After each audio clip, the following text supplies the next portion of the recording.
C'est le nom de votre livre, Décryptage d'une redoutable mécanique de persuasion de masse chez First Edition. Si vous allez chercher Alain Bauer, voilà, je vous mettrai le lien, je vous le disais tout à l'heure en début d'émission, dans la description de la vidéo YouTube et dans la description des podcasts directement de l'épisode.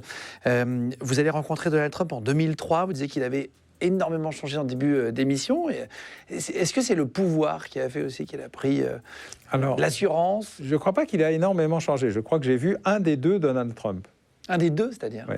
Parce que je pense qu'il y a deux Donald Trump. Il y a un Donald Trump posé, tout à fait, parlant un anglais châtié, aimable, sympathique, agréable, intelligent, éduqué, parfait dans son rôle, démocrate à l'époque. Démocrate.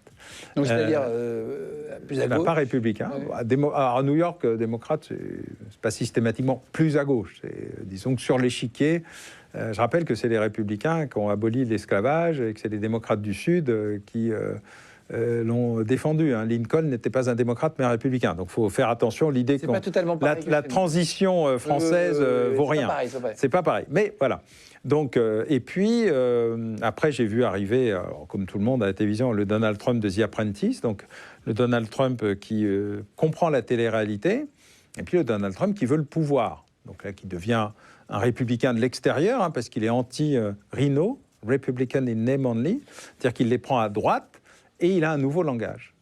Provocateur, agressif, méchant, mais qui correspond à une Amérique entre deux rives qui ne veut pas mourir.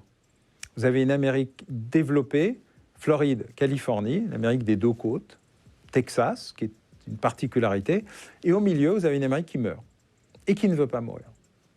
Une Amérique dite de petits blancs, au sens sociologique du terme.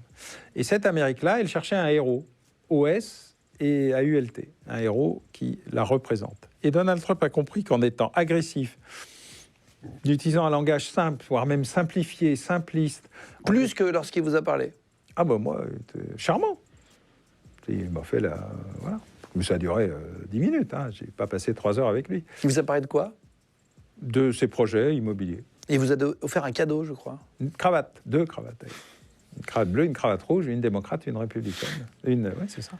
Voilà, et donc il était tout à fait... Il utilisait un langage, vous disiez, simple pour parler à tout le monde. Parler à tout le monde et surtout à ceux en qui l'on ne parle plus.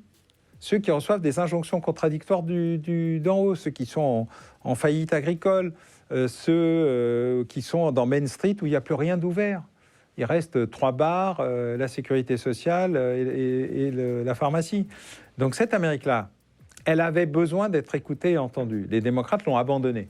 La Bible Belt, c'était les démocrates du Sud, et